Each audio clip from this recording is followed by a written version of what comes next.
au contact des fidèles. Tout au long de ce bain de foule surprise, son visage est resté fermé, la mine grave. Il est un peu plus de midi lorsqu'il apparaît enfin au balcon de la basilique Saint-Pierre de Rome, acclamé par la foule. Visiblement éprouvé et à bout de souffle, il ne prononce que quelques mots. Cari fratelli e sorelle, buona Pasqua. Obligé pour la première fois depuis le début de son pontificat de déléguer la lecture de son traditionnel message de paix, dans lequel il a dit redouter le climat d'antisémitisme qui se répand dans le monde, adressant ses pensées à la population de Gaza. Mais François a tenu à rester jusqu'au bout et ainsi prononcer la bénédiction Urbi et Orbi. Pater, et Filius, et Spiritus Sancti. Amen. Une apparition et quelques mots qui ont réjoui les fidèles, massés sur la place Saint-Pierre, comme ces catholiques français venus spécialement à Rome pour les fêtes de Pâques. Oui, on sent qu'il n'a pas beaucoup de souffle pour parler, donc en fait il s'économise pour pouvoir nous bénir. Il était fatigué, mais il avait envie de montrer qu'il est là avec nous, donc ça c'est important. Le chef de l'Église, qui s'est aussi acquitté de son rôle de chef d'État aujourd'hui. En fin de matinée, François a reçu brièvement le vice-président américain J.D. Vance. Je sais que vous n'étiez pas bien, mais je suis ravie de vous voir en meilleure forme. Il y a 2 mois, le pape s'était attiré les foudres de la Maison-Blanche en critiquant la politique migratoire du gouvernement Trump. Même si les fidèles semblent ce soir soulagés d'avoir pu compter sur la présence du pape pour ces fêtes de Pâques, son état général clairement diminué risque de relancer les spéculations et les doutes quant à sa capacité à diriger l'Église. France.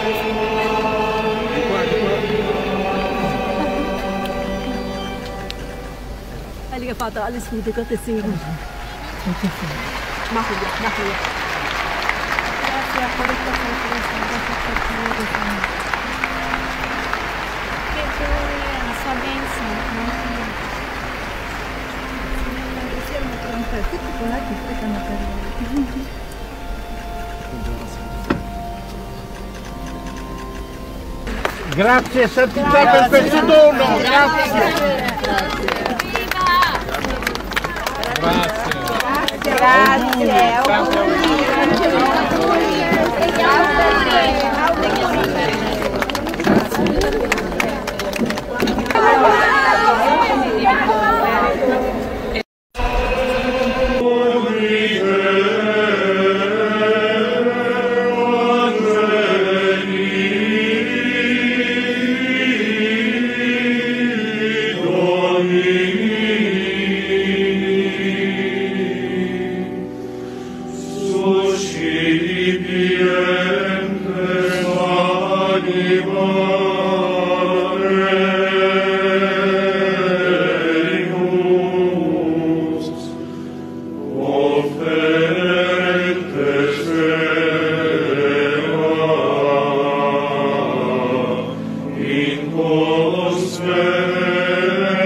Dernière partie de ma vie, je l'ai offerte au Seigneur pour la paix dans le monde et la fraternité entre les peuples.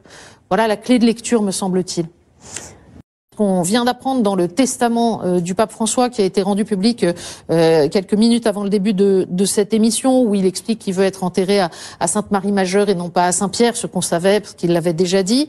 Et il dit aussi « La souffrance qui s'est manifestée dans la dernière partie de ma vie, je l'ai offerte au Seigneur pour la paix dans le monde et la fraternité entre les peuples. » Voilà la clé de lecture, me semble-t-il.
La paix, l'unité et solidarité, dans l'amour et la joie, toutes les communautés nous disons Boye et l'amour, Caribou Kwetu, bienvenue chez nous, Kwisaya Mbote, Jifika Jilinga.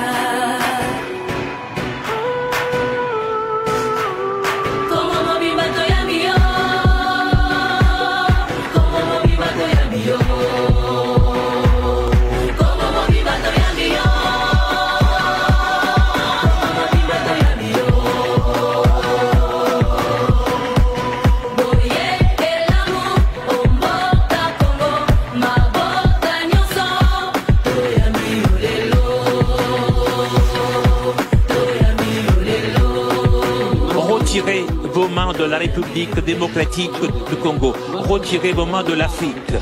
Cessez d'étouffer l'Afrique.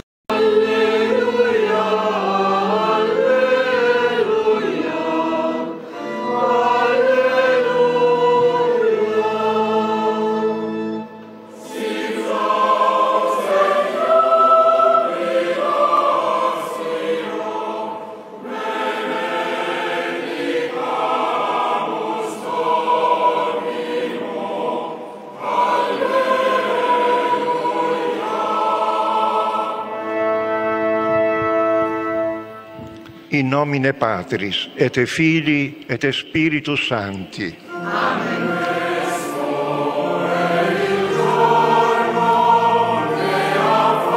Grazie Papa Francesco e buona Pasqua.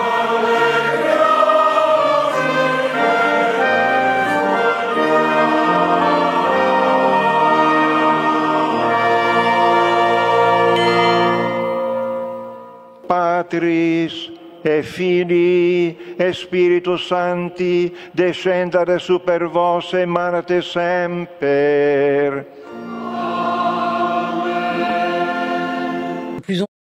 Alors tout d'abord, il faut savoir qu'il y a 135 miracles eucharistiques qui sont reconnus par l'Église dans tous les pays du monde, hein, donc ça ne concerne pas certains pays, bien entendu. Alors qu'est-ce qu'un miracle eucharistique? On l'a dit, c'est la transformation de l'hostie, ce petit bout de pain que le prêtre a entre les mains en un morceau de chair et de sang. Donc en soi, c'est tout à fait inconcevable pour l'esprit humain. Il y a plusieurs miracles eucharistiques. Le plus ancien, en l'an 700 à Lanciano, il a été étudié scientifiquement, c'est pour ça que je vous fais un petit peu d'histoire, tout comme l'un des plus récents, celui de Buenos Aires en Argentine, bien entendu, en 1996. Le pape François était à l'époque évêque. Une hostie tombe à terre, on la met dans le tabernacle dans un tout petit peu d'eau. Quelques jours plus tard, on ouvre le tabernacle. Cette hostie ne s'est pas, dissoute dans l'eau, bien au contraire. Elle s'est pas décomposée. Bien au contraire, c'est une substance couverte de sang. À l'époque, le futur pape François l'a fait photographier. 3 ans plus tard, il demande à ce que cette substance soit analysée. Donc vraiment, l'Église a fait les choses d'une façon extrêmement rigoureuse. Et que dit la science? Résultat très troublant, quels que soient les miracles eucharistiques analysés, que ce soit celui de Lanciano ou celui d'Argentine, eh bien, la matière analysée est un muscle du cœur, donc les résultats sont toujours les mêmes. Muscle du cœur, présence de globules blancs, ce qui signifie que le cœur était vivant quand la substance a été analysée. Aucune trace de décomposition. Des globules blancs ont pénétré les tissus, signe que la personne a subi un stress intense. Et on peut penser bien entendu à l'agonie du Christ en croix. Et chaque fois, le sang est du groupe AB. Alors ça, c'est quand même extrêmement troublant également, comme sur de précieuses reliques en lien avec le Christ, à savoir le Saint-Suaire, la tunique d'Argenteuil et le suaire d'Oviedo, la pièce de tissu qui aurait recouvert le visage de Jésus après la crucifixion.